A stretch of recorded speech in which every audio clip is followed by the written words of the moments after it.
पहले तो जुल्मी में टुकड़ी कलाई, फिर उसने चुपके से उंगली दबाए। पहले तो जुल्मी में पकड़ी कलाई, फिर उसने चुपके से उंगली दबाई। जोरा जोरी जोरा जोरी जाने के खेत में, कोई चोरी जाने के खेत में।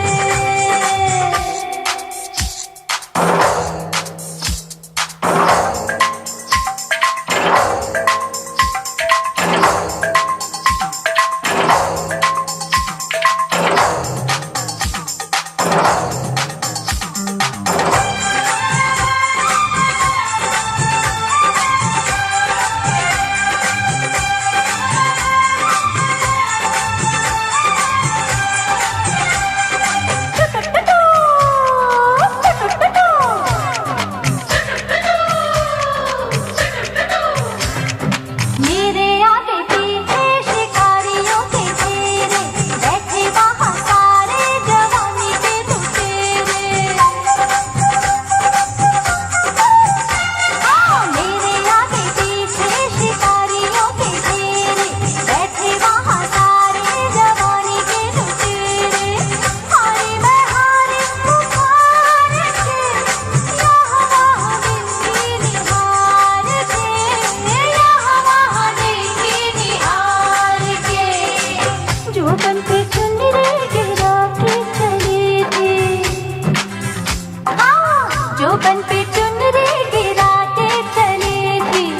हाथों में कंगना सजा के चली थी। चूड़ी टूटी चने के खेत में, जोरा जोरी चने के खेत में।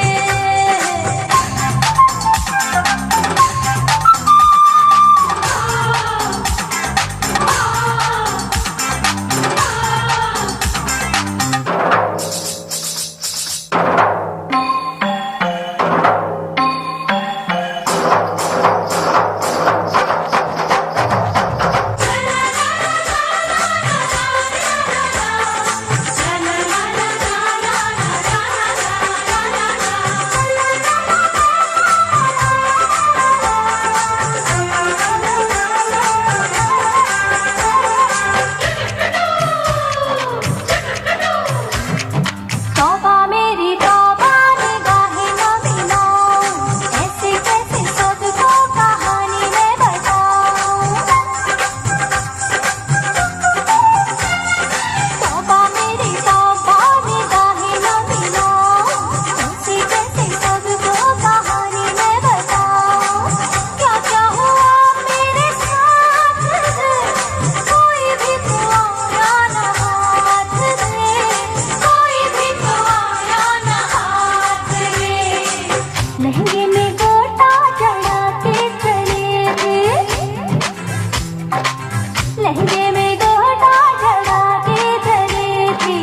बालों में गजरा लगा के चली थी। बाली टूटी चने के खेत में, जोरा जोरी चने के खेत में। 18 बरस की कवारी गई थी, घूंघट में मुखड़ा छुपा के चली थी। फंसी गोरी चने के खेत में, रहुई चोरी चने के खेत में। पहले तो